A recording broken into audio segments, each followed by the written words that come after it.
Bud Light should be all about bringing people together. Bratty, out of touch humor. And it's humbling to have the opportunity to lead the organization. It's humbling. Bet on people with similar values as me, kind and good. So how much is this marketing boo-boo, whatever you want to call it, costing Bud Light?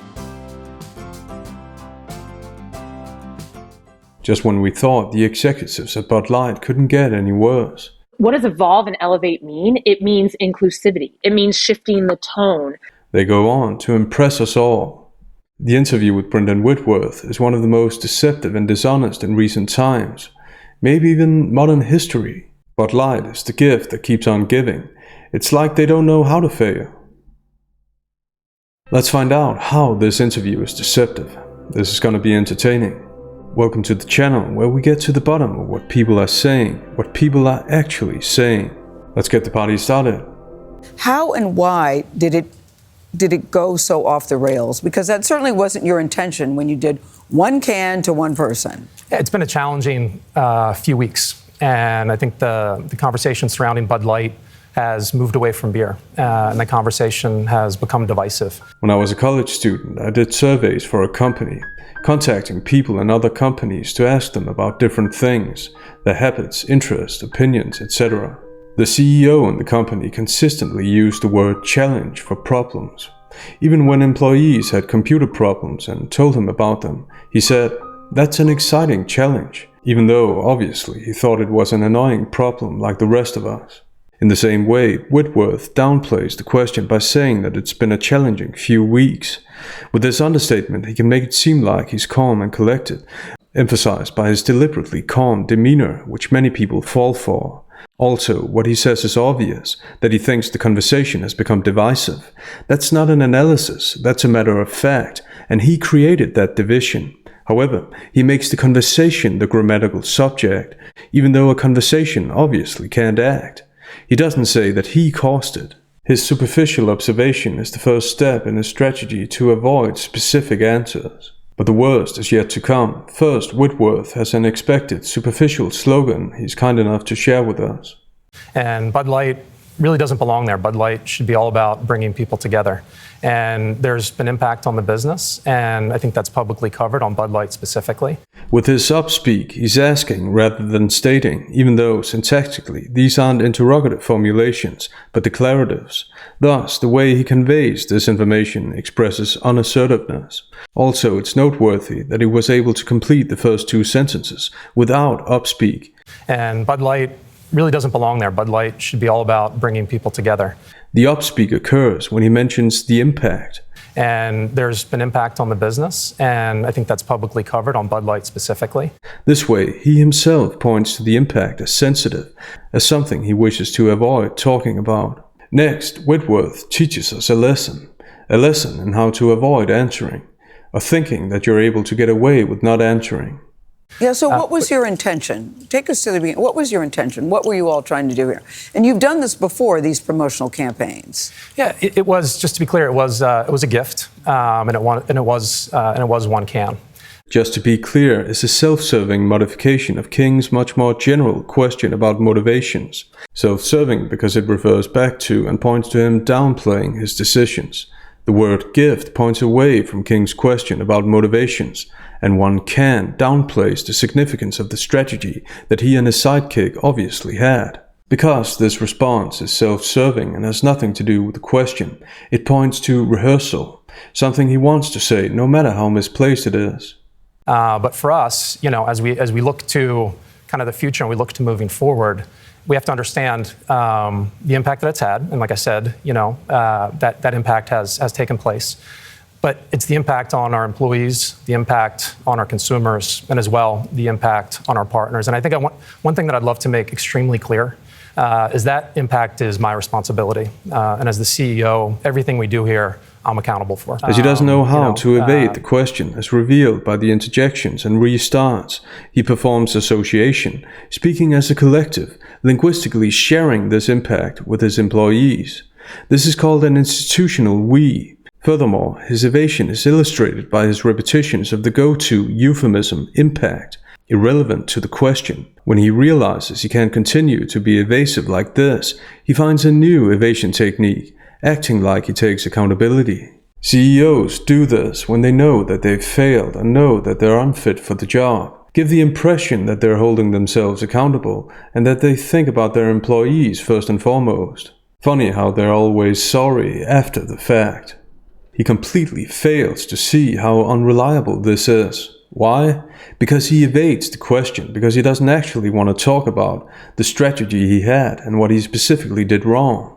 Everything we do here, I'm accountable for. On the contrary, he just finished prefacing his accountability taking with the words gift and one can, minimizing his wrongdoing.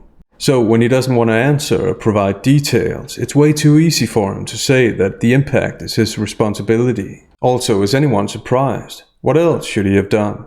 Make the decision and blame it on his employees? Self-serving, deceptive responses are exposed for what they are when we ask simple counter-questions like these. Furthermore, something tells me that he wouldn't love to make this extremely clear, as he says. One thing that I'd love to make extremely clear. The word love in this context sounds as if it belongs in the same category as the word challenging. Next, things are about to get worse. Knowing what you know now, if you could go back, would you send this can to this one person again?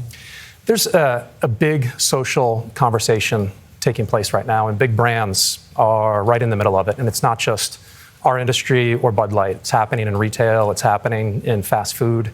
Now, he evades the direct question by further minimizing his specific wrongdoings. He makes it about a general discussion instead, once again stating the obvious because apparently he'll rather play dumb than answer the question. He hides behind this general discussion for self-protective reasons, which once again is a way for him to evade the responsibility he'd love to make clear. Unintentionally, he reveals that the verb love was indeed deceptive, because he doesn't want to make anything clear. His own statements reveal as much. Next, he continues with the institutional we. And so for us, what we need to understand is, deeply understand and appreciate, is the consumer and what they want, what they care about, and what they expect from big brands. With the institutional we and the word brands, plural, he continues to make this about other companies, so that he doesn't have to face this resistance alone, linguistically that is. So that he's not the only one who has to understand, which is the rehearsed word he uses again and again. Deceptive people almost always use unnecessary language for self-serving reasons, to appear considerate or even self-effacing, all of a sudden and when it's convenient. With the phrase, deeply understand and appreciate, Whitworth continues his long line of unreliable statements. Not only because of the words themselves, but also because his charming vice president revealed highly selfish motives for her decisions. Bet on people with similar values as me, who are hungry and want to do great things, but care about each other and protect each other and are kind and good. Mm-hmm. And representation is at sort of the heart of evolution. Bud Light had been kind of a brand of fratty, kind of out-of-touch humor. They don't understand and appreciate their target audience, and they aren't humble in their approach. That's the problem.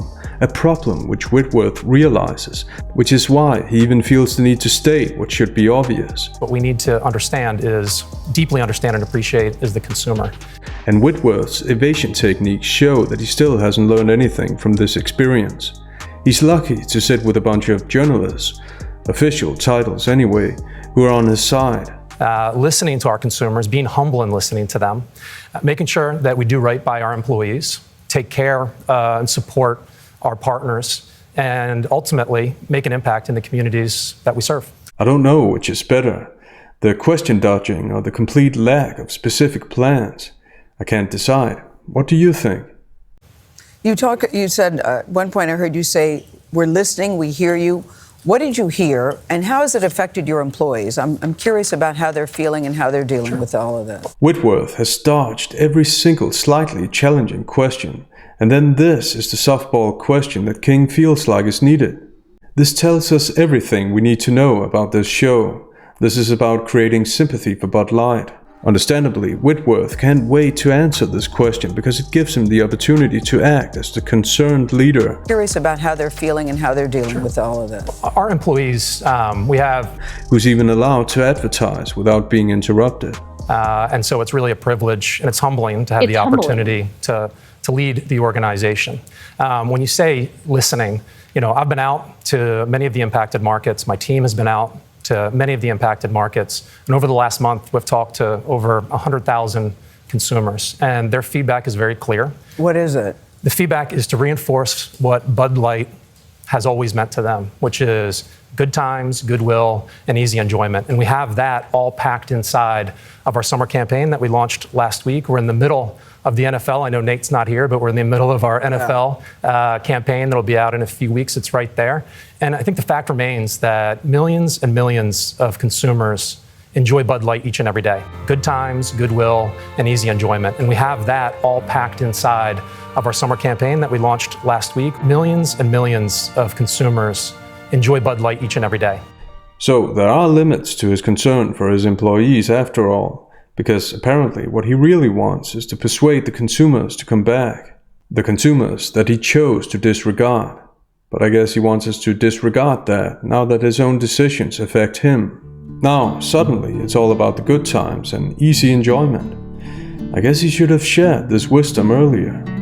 Bratty, kind of out of touch humor, and it was really important that we had another approach. So the softball questions continue as King consistently tries to make Bud Light's opponents sound out of control, ironically doing exactly what Whitworth and Heinrich have done, distancing themselves from and disrespecting the target audience. These people will never learn.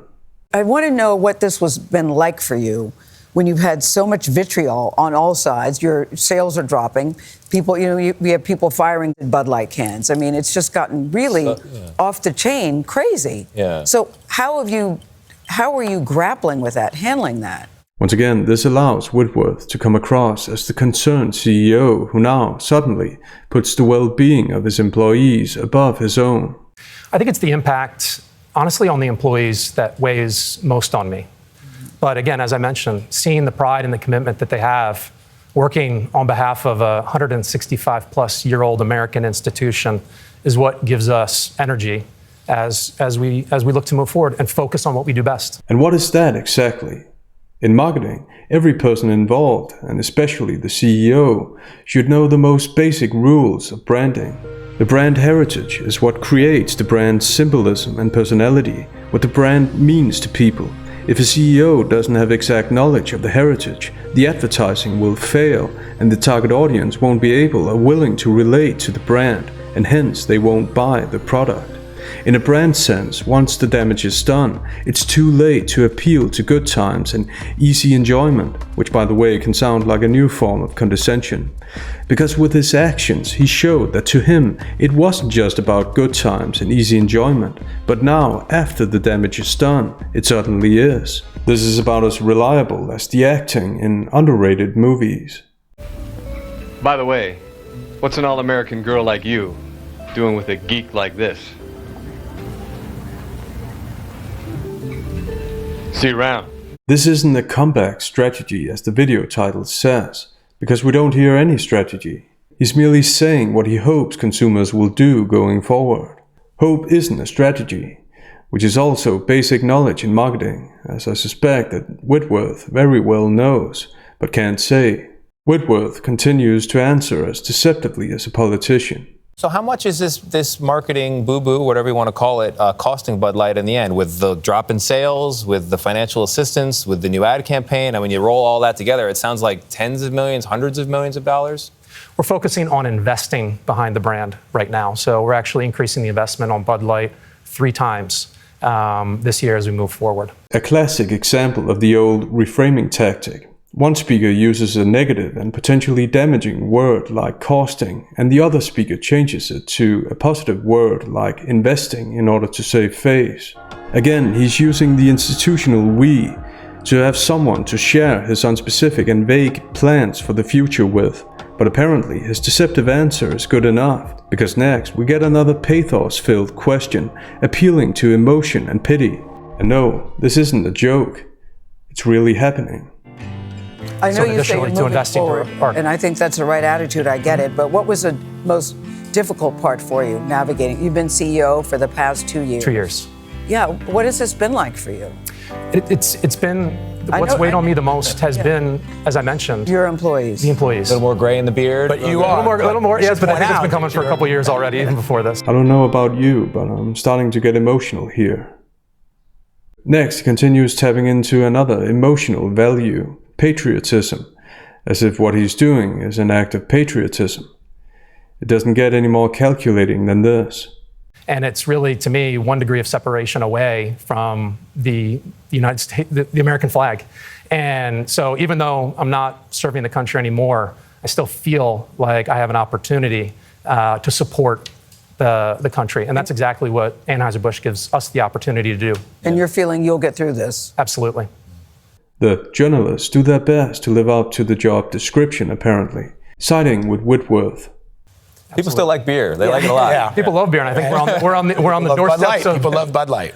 Firstly, an interview like this speaks volumes about the constant deception and manipulation by people like Whitworth that we constantly see in the media. The most powerful people in society have such low views of ordinary people that they think they can get away with oversimplified, calculating, and deceptive statements. They depend on ordinary people to be unable to see through their tricks. Secondly, an interview like this speaks volumes about the state of modern journalism. I'll leave it up to you to decide what I mean by that.